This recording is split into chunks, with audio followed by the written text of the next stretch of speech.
আমি ধোকার জন্য ডাল ভিজিয়ে রেখেছি 6 ঘন্টা হয়ে গেছে। এখন আমি পিষে নেব।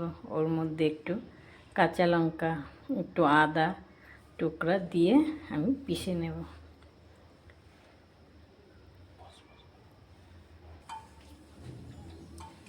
আমি পিষে নিলাম, দেখেন এরকম হয়ে গেছে।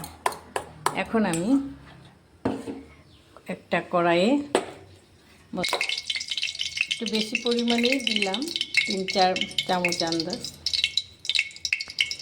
কড়াইটা বেশ গরম হয়ে গেছে, তারপরে আমি তেলটা দিলাম। এখন আমি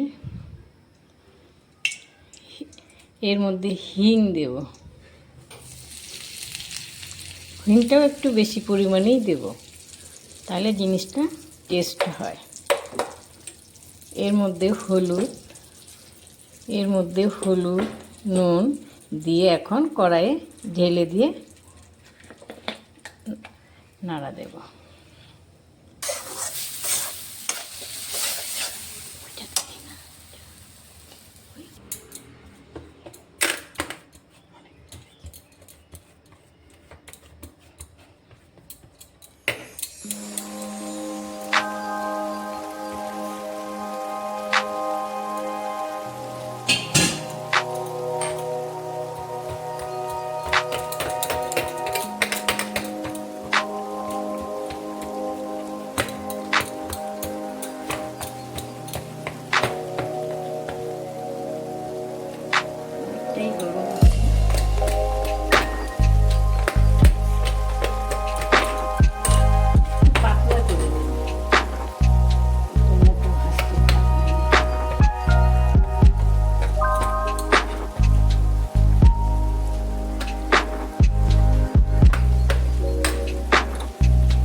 ঘুমাচ্ছে না, দেখছো ওগুলো?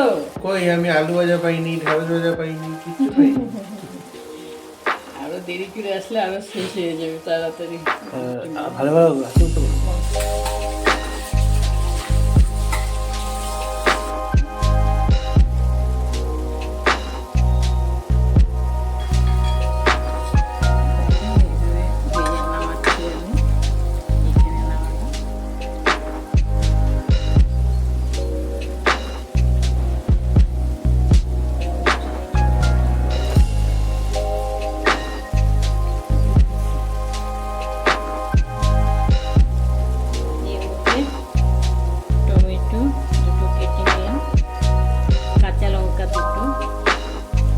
থেকে 3টে আদা, 2 পিস ভালো করে মিশিয়ে নেব।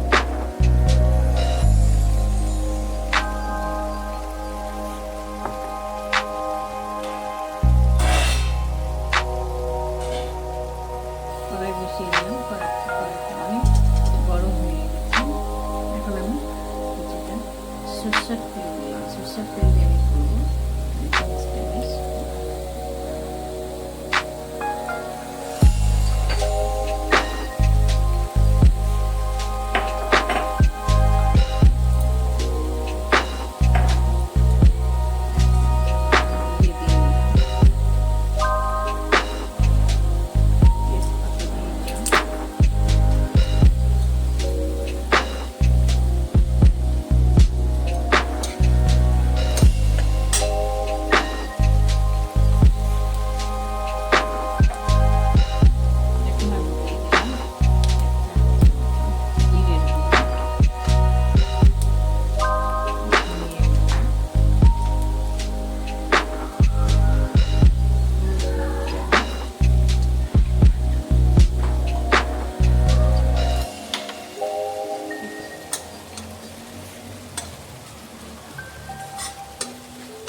পিষে রেখেছিলাম এটা এখন আমি এখানে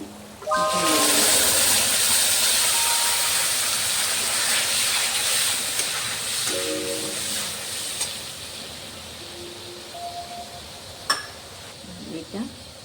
এটা ধুয়ে সম্পূর্ণ এটার ভিতরে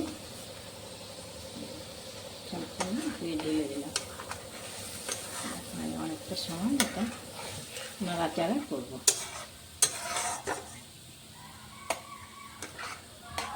স্বাদ অনুসারে আপনারা দেবেন, আমি এতটুকু দিলাম।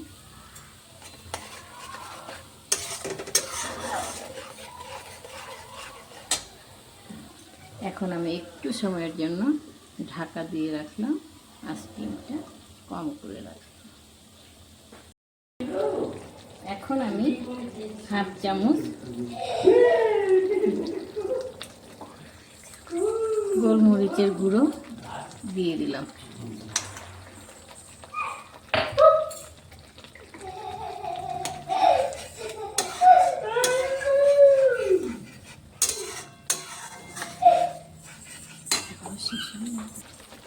এক চিমটি মতো আমি গরম মশলা দিয়ে দিলাম। দেখেন কি সুন্দর, যখন তেল বের হয়ে আসবে তখন আমি ওই ধোকাগুলো এর মধ্যে ঢেলে দেবো।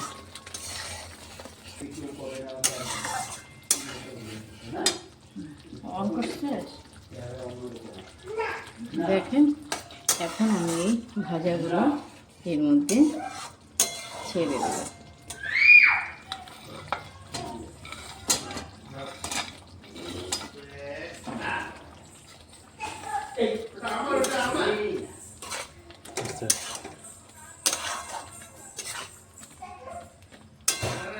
এটা না অনেকটা শুকিয়েও যাবে।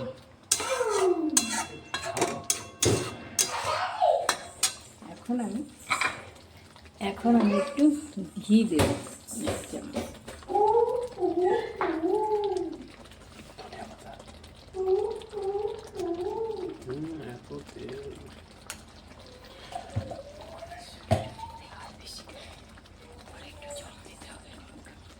এখন আমি ঘি দিয়ে দিলাম,